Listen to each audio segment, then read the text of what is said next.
So we're here with Jim today, and we're going to start doing a few more video versions of the podcast. And this is the Jim's Cast, and we thought we'd get a lot of subjects and questions that we get all the time from the Ask Jim. And we thought we'd give Jim a platform where he can probably expand a lot more on those, because in the Ask Jim sessions we tend to go pretty quick to try and get to as many questions as we can. But we've taken a couple from the last 32 episodes, which we think are topics, and we can talk a bit about that. So let's pick the first one, because obviously you are the king of franchising in Australia. So let's talk about one which we get all the time: is what's wrong with franchising, and how would you fix it? Basic problem with franchising is that franchisors are given too much power, and franchisees have too little. Franchisors write the contracts, and they write them exactly what they want, without any protection for the rights of franchisees. And some of the obvious things are these. First of all, the system can be changed at any time without the franchisee's consent, and that can be incredibly unfair. So somebody could be just coming up for renewal, and the franchisor says you've got to spend $250,000 on a refurbishment of their store, for example. Or you've got to sell pizzas for less than the cost of making them, or you've got to do all kinds of other things like that, which are just unreasonable. In our system, we actually have a veto. Our franchisees and our franchisors can veto changes to their own manual. So when we have a system, when we want a change to take place, we go to the people who are impacted on it and say, what do you think? And if it's a sensible change, most of them will always agree to it. So it's fair. So I think that's one of the things that should be happening, is that franchisees should have the right to, as a group, to veto changes to their own operating system. So what are your thoughts on publicly traded ones? Obviously there's ones like Retail Food Group and other, like say Domino's, for example. What happens then is the duty changes. Obviously the duty, we all know your duties to your franchisees. You have that on your email signature, it's in your books and all that sort of stuff. However, when it goes from private to public, their duties now to the shareholder. Well, that's the problem, because basically franchises succeed when the franchisees succeed. It's not just a matter of the franchisor. Franchisees have got to do well. And if it doesn't happen, as in a Retail Food Group, you get this situation where the number of franchisees just plummets, goes through the floor. The trouble is you get a successful brand that's bought out by some money-oriented multinational, and they just screw it for the amount of cash short term, which in the long term destroys the business. But in the short term, it's very lucrative for the franchisor, but it ruins lives. So like I said, to me, the solution is that the government itself should step in to give franchisees basically the kind of rights that we give the franchisees in our system. And what I was saying with the changes to the manual is one good example of that. Another example is that franchisees should have the right of renewal at the end of their term. Because what happens is the franchisee can develop a huge business. The end of the term comes, the franchisor steps in and say, hey, thank you, it's all mine. Now, our contracts have a clause that says at the end of the term, the franchisee has the right to renew as long as they're compliant. So that gives them a protection. So, and some of our businesses are worth like millions of dollars for like regional franchises. So they're absolutely protected. As a franchisor, I cannot take these businesses off them even if I wanted to. That should be the law. There's been discussions in parliaments about this particular case. Another instance is where the franchisor raises the rent arbitrarily. They own the store, and they say, okay, you've got to pay 20% more rent. There's no protection to the franchisee. I mean, how should they be allowed to do that? It should be the same as in any normal rental proposal. You can't raise the rent more than the rate of inflation, or which seems to be fair, or even market rate if you can work that out. But some way there should be protection. It doesn't apply to us because we don't have stores. But the other example is buying. Now, one of the things that gets franchisees really angry and upset is being forced to buy from a certain supplier. Well, as far as I'm concerned, why should a franchisor has the right to determine the quality of the product that's being produced? In other words, you can't, if you're a baker, you can't put second-rate flour into your bread. But apart from being able to control the quality, they shouldn't be able to identify where you get it from. So where you've got a supplier who's basically puts a big fat margin on so they can give a kickback to the franchisor, that's just basically unfair. And in gyms, we don't allow that. So I think that what the law should be doing is writing in a whole lot of protections for franchisees in the way, so that they cannot be ripped off in the way they are. And people would say, well, that's uncommercial. And all I can say is we're the biggest franchising brand in Australia. We've got more franchisees than anyone else. And it works beautifully for us. And in fact, I think it's in the interests of the franchisors to do exactly this kind of thing. And the other thing I think should happen too is that every year at least, somebody on behalf of the government, somebody should actually poll every franchisee in the system to be paid in the whole country. So every franchisee gets surveyed once a year, confidentially, and all those findings made public. And again, something we do with our franchisees. Every year we actually survey our franchisees, and all of our awards and everything else are based on those surveys. So I think that should just be something done by the government. The franchisor pays for it. And then when somebody's interested in a franchise, what they then have to do, the franchisor must do, is give them the results of the polling, not only for their franchise, but every other one. And so if a franchisor rips off franchisees, then it's going to be perfectly obvious. Hey, 2/3 of them are unhappy, or they're not making money, or this kind of thing. So you can immediately know it's a bad franchise. That would put enormous pressure on the franchisors to do the right thing. It's interesting because you put that in your there's multiple times over the years there's been Senate they've called for these inquiries into franchising and stuff, and you did give a submission with, I read it was very practical advice. It was very short, direct to the point. It wasn't a bunch of legalised waffle from other lawyer submissions and whatever. And that was one of your suggestions, was a website where all the systems would be on there, like a star rating or something. You would have perfected a transparent thing which can't be changed or manipulated, so people can go there and see what's going on. So why don't you think they took, or what do you think will happen post this inquiry? Because they've held the inquiry, they've taken submissions. Do you think anything, if at all, will happen? Absolutely nothing will happen. There'll be stuff all done to protect franchisees. Because what happens is when they want to do something about franchising, who do they consult? Well, not the franchisees who are being screwed. They go to the head people, the franchisors, and say, what do you think needs to be done? Oh, well, let's have more bureaucratic waffle. Like the disclosure document. It's a perfect example. Now, there's a good thing about the disclosure document, which is that you're supposed to give a list of all your current franchisees with phone numbers. I know that's completely ignored because I've seen these lists. They have all the franchisees listed with the office number. I've seen that. So for a start, it's ignored. To my mind, if somebody doesn't get that list before they sign, properly done, that's in cast iron, you get your money back, absolutely everything that you want. But the other thing is that the disclosure document is so legalistic, it's actually a lot harder to understand than a typical contract. So, and my own franchising lawyer actually said to me, I would struggle to understand this document, what it means. So it's a huge, legalistic, dense barrage of bureaucratic nonsense. It really doesn't give the protection to the franchisee in any way. Whereas a simple statement of, this is what the franchisees think, 67% of them are saying they're getting good income, so much satisfactory, so much poor, the kind of stuff we use, that would give an instantaneous, anybody can read it, anybody can understand it. You don't have to have a lawyer to explain the disclosure document. And this whole rubbish about needing to get a lawyer to go through the contract with you is rubbish. First of all, because most solicitors don't even understand franchising contracts, and they mostly don't even read them for what they do. And secondly, what's in the contract has very little to do with how the franchisor acts, because most contracts are actually grossly unfair, in my view, apart from ours, of course. But maybe you want to talk about that a bit more, because I know all the time you get from lawyers, you might get out of the blue something where they want to cross this and discuss clauses and all sorts of stuff. Yeah. So maybe you want to address that a little bit. Well, we don't do that. People do ask us to change the contract, and I just say it's there for a reason, unless there's some particular reason to put a rider on it. But the fact of the matter is, most franchise contracts are inherently very unfair, and there's no control of that, and it doesn't really tell you anything. Even within gyms, I know quite well most of our franchisors are pretty good. This is from the surveys. Some are absolutely brilliant, and there's a few that I personally wouldn't buy a business from because the support isn't good, and I know the franchisees are unhappy. Well, the fact of the matter is they all use the same contract, so it doesn't really tell you anything. What matters is how well the franchisee does.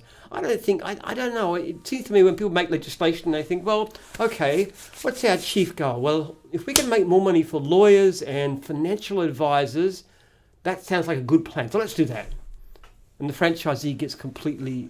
I don't know if they think that most prospective franchisees have 5 advanced law degrees or something like that, but most of them don't even read the contract, can't understand it, can't understand the disclosure document. The information they're given is pathetically inadequate. There is so little. And the whole legal system is so biased against people who've got no money. There really is. It's so complicated. It's arcane. It costs, just to try and challenge a franchisor in court, it's going to cost you hundreds and hundreds and hundreds of thousands of dollars. And you're up against smart QCs, people with bottomless pockets, and they just drain them dry. It's going to happen again and again and again. The legal system is so unfair. There ought to be some much, much simpler method. The only thing that I like about the franchising code is the requirement for mediation. And that is a good thing, and that sometimes can push franchisors to do the right thing. I know in 30 years of the group being in existence, how many times have you actually been to court? 3 times ever. And that's with a dispute with a franchisee? One with the franchisee. Yeah. One with a ex-franchisor. Yeah. Basically, that one was because the franchisor, we had a clause in the contract that actually said that if the franchisor leaves, we'll sell the business for them after they've gone. So after we'd gone and we tried for a while to get a good price, couldn't get the price we wanted. We gave him it was quite a lit. It was $100,000, something like that, but it wasn't what he wanted. So he took us to court to say, I want more money. And we tried our best to get him the best money we could. But that was a clause we put in the contract to try and to be fair. So what we did after that, we took it out of the contract because it's like legal litigation. And the other case, the third case, was one more recently where the franchisors as a group didn't like the divisional franchisor. They were basically going bust. And so we took action more or less on their behalf. We offered the franchisor, before we started, we offered the divisional franchisor a certain amount of money for the business, some terms. We fought them, spent a week in court. In the end, they accepted the offer I made them in the first place. Well, it's quite amazing in 30 years that with the amount of people that have been involved. Currently we've got 3,900 more franchisees at one time. They only had 3 actually go to trial. Yes. Part of that's because if a franchisee has an issue, every one of them's got my phone number and my email address. So they'll contact me. So we had a couple of cases recently where franchisees weren't happy with being in the system and they wanted to get out, and they discovered that they hadn't held the contract for 2 weeks before they signed, which is a clear breach of the code. Now, there was no lawyers involved. I just rang up the franchisor and said, you made a mistake, give them their money back. And they did. So just a direct route. In other cases too, I've said to the franchisor, if you don't do the right thing by the franchisee, I'm going to join them in the court action. And they just see the better part of valor. They don't want to fight it. So that kind of power is there. I can recognise that somebody in my position, if they wanted to abuse it, could have, could do a lot of bad things. The legal system is very heavily biased in favour of people who've got a lot more money. Well, you openly say that all the time. I do. For you, from your position, yeah. I do. I mean, we've got a great situation for fighting because I've got an in-house lawyer. So if I'm going to go to court with somebody, they're going to spend $350,000. I'm going to spend $150,000. So it's a very powerful position. Now, I use my power, I think, in a very, respectful way, in a very fair way, and it's usually. In actual fact, in this last case, I was actually not only asking the divisional franchisors to go and I'd buy them out, which I did, but also one of the conditions was that they stopped chasing a particular ex-guy who'd left for money, because he'd left owing money, and I think under a very unfair system, and I said, you've got to forgive that debt, or I will keep fighting you. So they had to forgive that debt as well. So it wasn't just on my behalf. But, we act on behalf of the franchisees. But that legal power. So there ought to be some sort of a tribunal or a mechanism or some easy way for franchisees to get justice if they have been treated badly. Because at the moment it seems the only way the franchisees can fight back is via the papers or via the media. Obviously news.com.au, for example, franchising is a clickbait article at the moment. Every time there's something wrong for franchise, they go straight to them and bang, it's an article. It's given a bad name. Do you think franchising's actually got a bad name recently because of some of those groups? Well, it certainly has an impact, but I mean, we haven't noticed any difference in inquiries. For gyms, it doesn't seem to affect us. We've just had 60 in training, and we only had a 2-week gap from the last training. So. Our franchise numbers, prospects are higher than ever. In fact, the business is, growing quite rapidly right now. So it doesn't affect us very much. I think people. Well, does it annoy you then? Because obviously you've done this franchising for 30 years, and you've developed a lot of it. So I'm just trying to think, does it actually annoy you that there's these franchisors out there who are doing this sort of stuff? It doesn't annoy me. It infuriates me. Not the effect on our business, but the effect on people's lives when this happens. I've heard so many stories. People approach me. There's a couple of cases recently where people have actually come to me who are franchisees in other divisions, and I've actually put them on to a franchising lawyer I trust, that I know is ethical. And in one case, you actually managed to get a settlement very quickly on a very good terms. And this is from outside of actually gyms, sorry. Yeah, it wasn't gyms at all. Outside the system, yeah. So completely other franchising systems. Yeah, they just knew my view, and so Yeah. they approached me. And I actually tried to set up Gyms Legal, and one of the major things Gyms Legal is going to do is to work out a cost-effective way of taking on franchisors to do the wrong thing. So let's say for a franchisee, let's say outside the system, what's their best methods of, if there's something happening with their franchisors using power against them, whatever, what should they do? Where can they go? What can they turn to?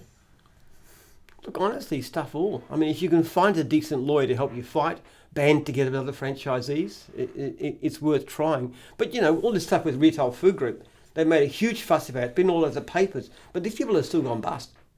I mean, it's heart-rending because, you're not talking about, multi-millionaires.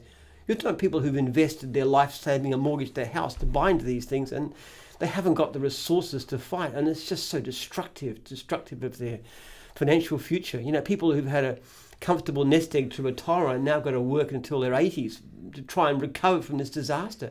And I know these plutocrats are banking these huge amounts of money. It's sickening. It makes me angry. I don't get upset about the damage to franchising. I get upset about the damage to people.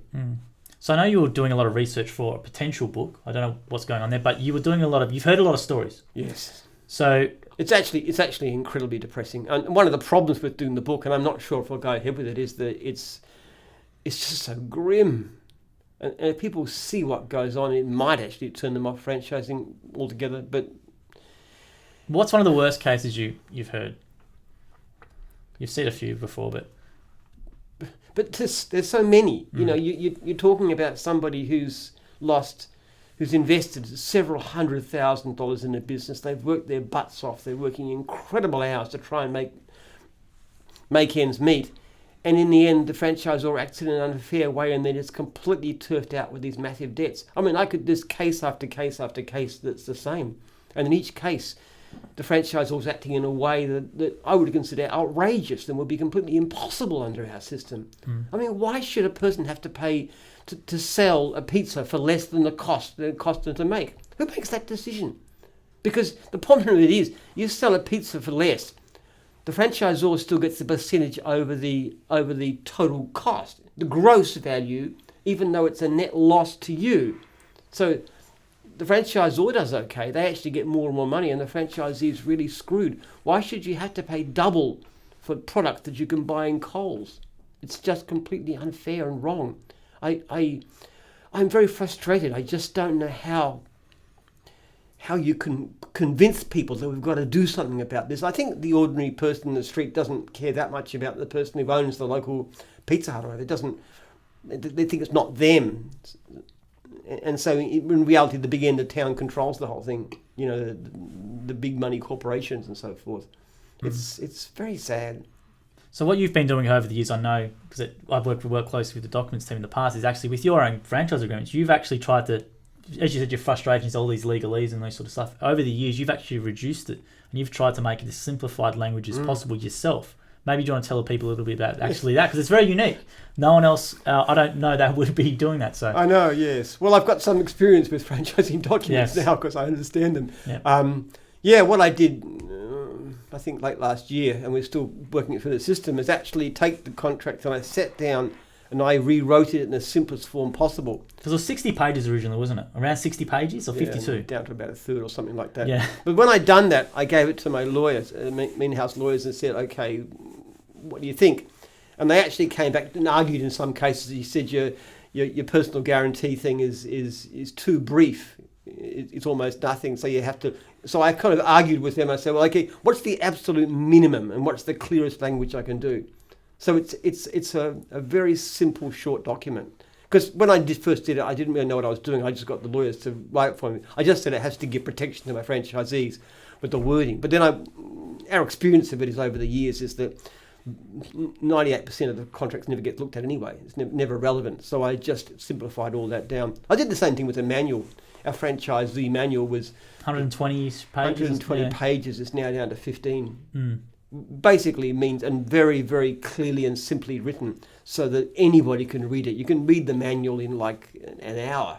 But you change things as well. Like with the manual, for example, you can vote in. There's changes which you have to go to the franchisees, either yes or no, and the advisory committee, for example. Maybe you want to tell people about the advisory committee, which I think is probably unique as well, which is protection that's added in. Yeah. Well, the advisory committee, as it says, the advisory committee is chosen by franchisors. That's the regional franchisors on a state-by-state basis, and they have two representing the divisional franchisors who control divisions like, say, antennas or building inspections. The advisory committee was actually set up very much for advice in the beginning, and I find it very useful to listen to them. With time, we actually given the advisory committee certain specific powers, like, for example, any change to the manual must go to the advisory committee first, and then after that, it goes to referendum. So it's a sort of a double protection in that sense. They can discuss it, and it goes out. There's a agenda that goes out, so the franchisors can discuss possible changes. Also, we have a thing called a branding fund, which is a small amount of money paid by every franchisee. Advisory committee controls that. But generally speaking, the way it works is that mostly the advisory committee just decides what changes should be made. So there's suggestions that come from the franchisors about things that should be changed. Sometimes they come from us about just changes of policy, and 99% of the time we just do what the advisory committee says. In fact, it's a good decision-making body because these people are they've got a lot of experience and they're in touch with what's going on. So we often, what will happen is I'll be pushing for a change, and I'll say, look, I see what you're getting at, but if you do it that way, it's going to upset people too much. What if we did this? So we made it a bit softer, or give people a bit more warning, or maybe a bit more, just do other things that make it a bit more practical. And you look at it and you say, well, that's great, actually.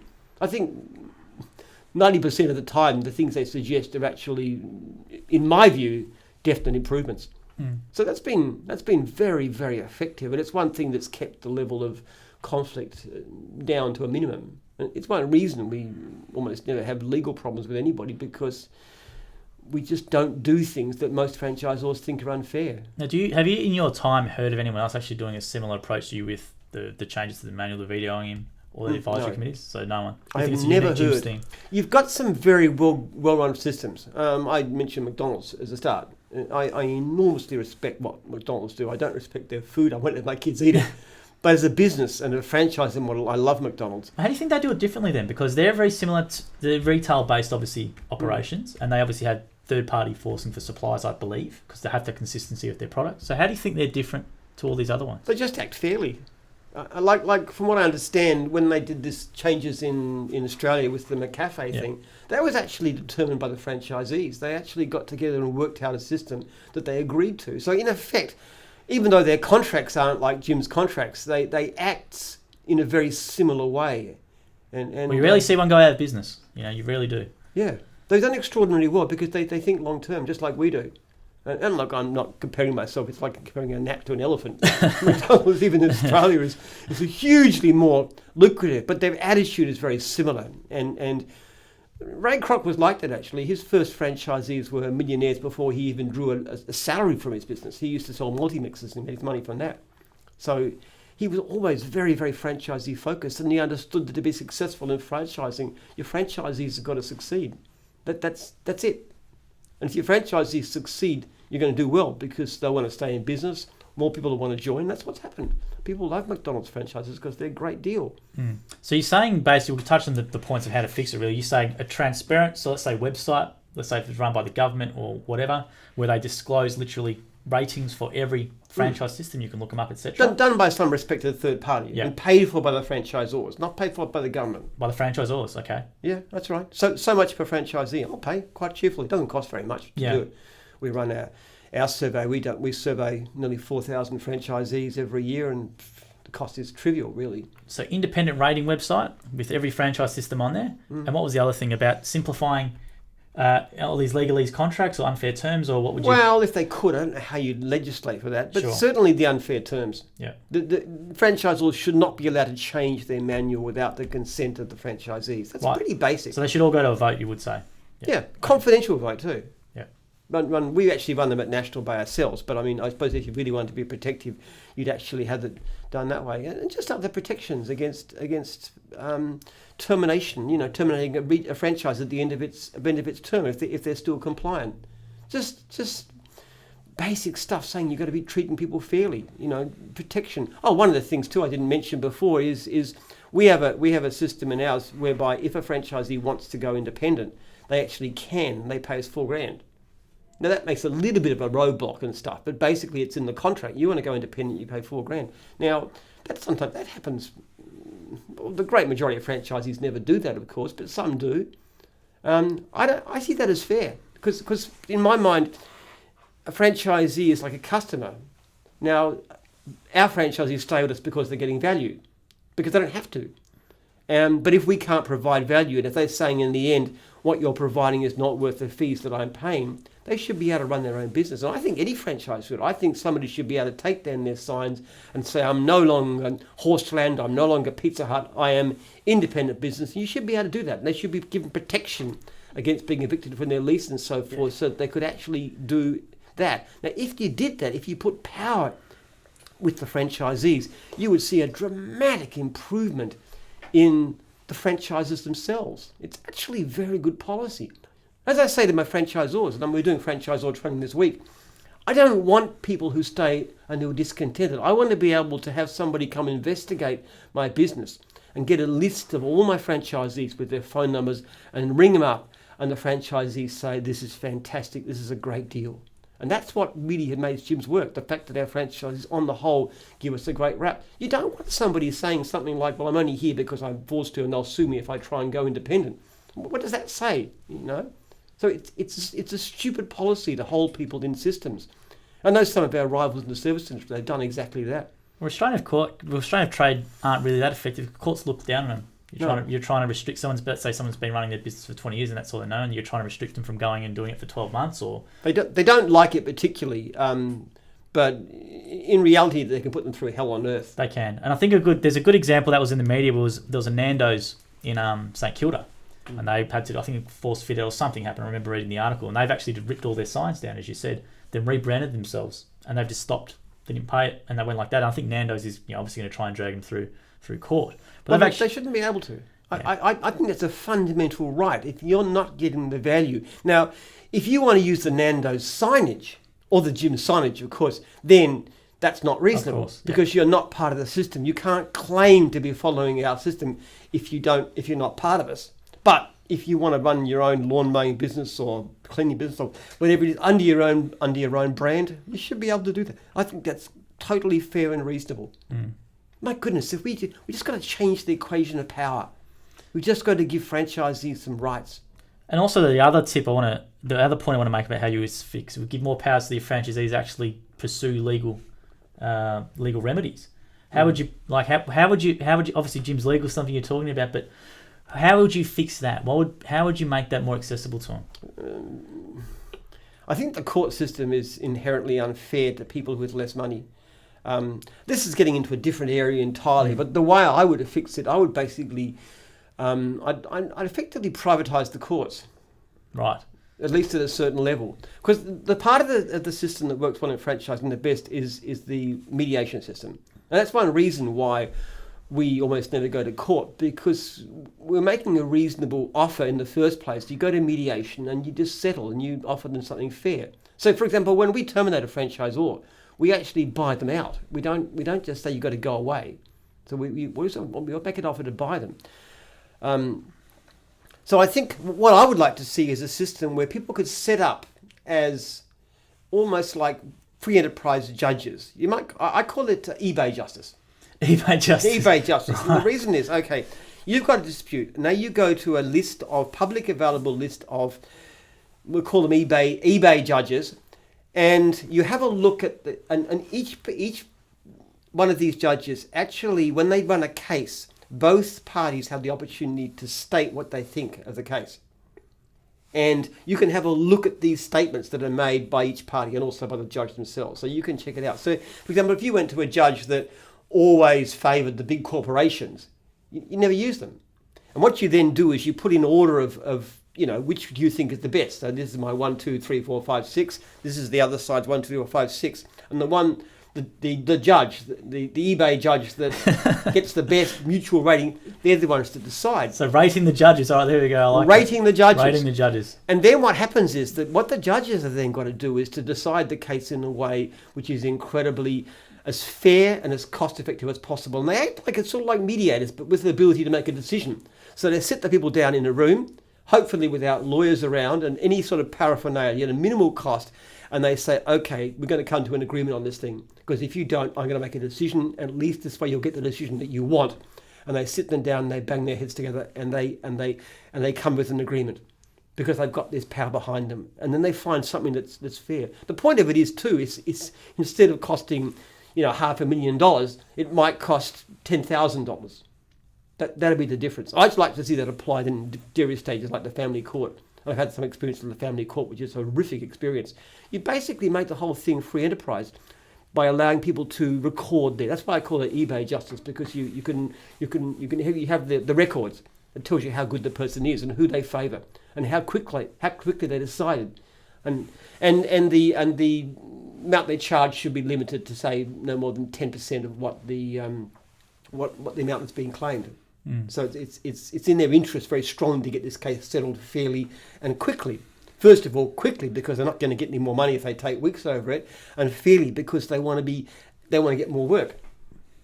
So there we go. We've just created a whole new way of rating judges, which is a new one. I've never heard that before in our live shows, which is great. So it's quite interesting as a concept. I remember we had to go. I did law and commerce at uni. I remember we had to go watch the High Court in Melbourne, and I reckon half of them were asleep. So I would have given them a 1-star rating. That was actually the High Court of Australia. It was Alan Myers was arguing a case with BHP. I think it was a tax bill worth, I don't know what it was, over some tax bill, $1 billion or whatever it was. And I reckon 2 of them were asleep. So I won't say the justice's name, but I had some horrific experiences with the family court decades ago. It was absolutely awful. My ex-wife decided she wanted more money. So she said, my husband's abusing the children. Just put her hand up, nothing. No proof, no evidence, no nothing. I lost my kids for 2 years. Yeah. Eventually, I had to actually, after an enormous amount of money, manage to persuade the court to allow the kids to be interviewed by an actual psychologist. That never happened. I lost them for 2 years before anybody even talked to the kids about this thing. And endless processes and processes and processes. She was funded by legal aid, of course, so it didn't cost her anything. She just kept on going forever. Yeah, the family court's a pretty that was such a horrific experience, and the damage done to my kids, and obviously the relationship with my ex-wife, and we've virtually never spoken since, has been absolutely beyond belief. And that's a complete. And the trouble was, it was such a broken system. It was hideously expensive because of the amount of time you spent in it, but the damage that people go through, because the court systems are so unfair. They're so clogged. They're so bureaucratic. They're so unreasonable. And a system that basically worked on fairness and on producing solutions quickly would immensely make society look so much better and be so fair. I think society is fundamentally, in so many ways, biased against people who are the weaker parties, which in the case of the family court is obviously the non-custodial parent. Yeah. So taking this back to the franchising thing, that's a great. We're going to segue there with the stuff, but so basically, let's say the 3 things tomorrow, if you could make any rules, anything like that you'd put in place for franchising and to fix it as best as you can, what would be 3 things? We have talked about it, but let's say we try and condense it to a couple of points. Well, the first thing is the survey. Surveys, yeah. The annual survey, which it costs the government nothing, just a way of every franchisee being surveyed. And you publicly disclose those results. You have to. Yeah. If you don't disclose them, it's an automatic slam dunk. You get every cent of your franchise fee back, and you can go and do whatever you want. Great. 2. I would have franchisees veto changes to their own manuals, and I'd have the right to go independent. And if you really want to put me down to 3 things, those are the things I think would be most powerful. Yeah. Because the right to go independent would actually be an incredible check on franchisors. To keep providing value to the franchisees at all times. You've got to treat them like clients, so they'll go. That's pretty powerful. And also, by the way, too, and I know you asked for 3 things. No. But if you could actually rebrand, so if you're in Domino's and you're happy, you could rebrand as Pizza Hut. Switch to a different franchise, which we can in gyms, because you can actually change from within gyms, of course, from one franchise or another, from one division to another within gyms. as long as the other person will accept you. And if that was in place, that would almost be competitive to raise the standards of support to franchisees. Yeah. So the franchisees would end up benefiting if that was the case. They'd have to bid. They'd have to bid to look after their franchisees. Yeah. So I can do more for franchisees than you. No, I can make my franchisees wealthier. No, I can make them richer and happier. No, I can protect them better. Suddenly you have a competition, not to screw your franchisees for the most money, but to make them successful. That'll be great. That's a great point, and there you have it. So thanks for this first episode of the video version of the Jim's Cast, and that was all about franchising. We obviously got the eBay judges, which is a completely new thing as well. It's a quite a revolutionary idea. So we'll leave it there, guys, and until next week, thanks for watching.